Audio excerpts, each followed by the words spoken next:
It isn't complicated to explain why these things are happening. And here's Henry West. Well, you had a horrible kind of economy, hemorrhaging jobs in 2008. They started hemorrhaging jobs in this economy after Obama was elected in 2008. Go back and look at the monthly unemployment numbers and then take a look at November and December. And then that bottom fell out. The Wall Street bottom fell out. And it hasn't recovered. But these people had all the answers. Hope and change. Everything was going to be better now. They had miracles waiting to enact.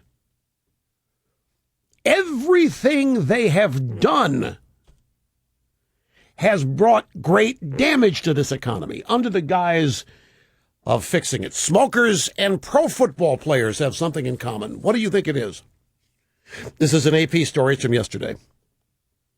Smokers and pro football players have something in common.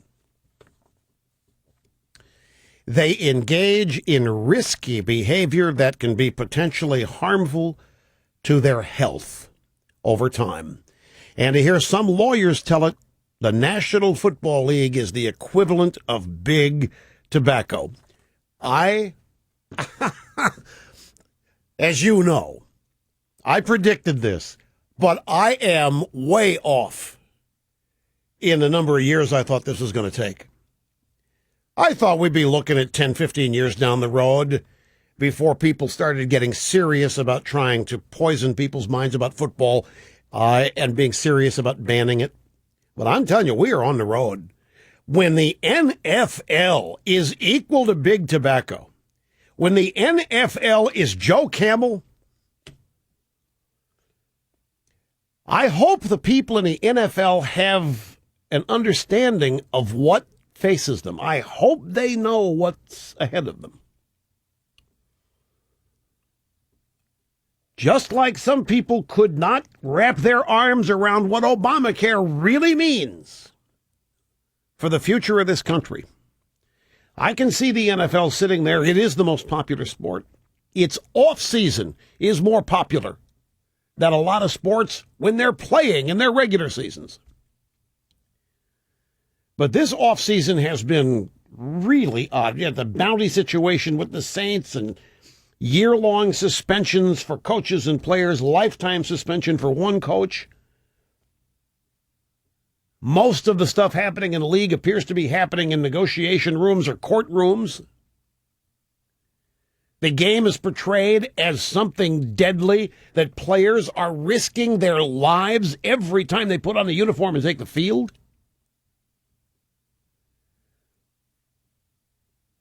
It is really, as an ardent football fan, this is different. And now the NFL compared to big tobacco.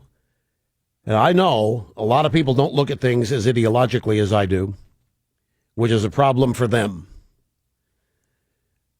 But if you think going after big tobacco was a health-related thing, if you think the people that were going after big tobacco were motivated by your health and keeping you safe, you are full of it.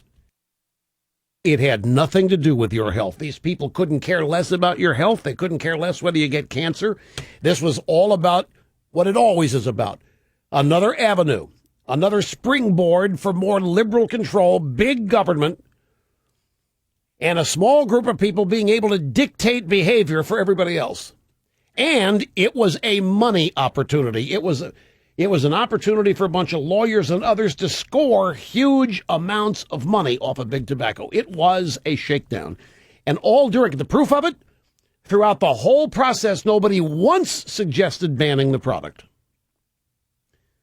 If they really cared, if they really thought tobacco's a killer, if they really believed that, if they really were interested in your health, they'd make that product illegal.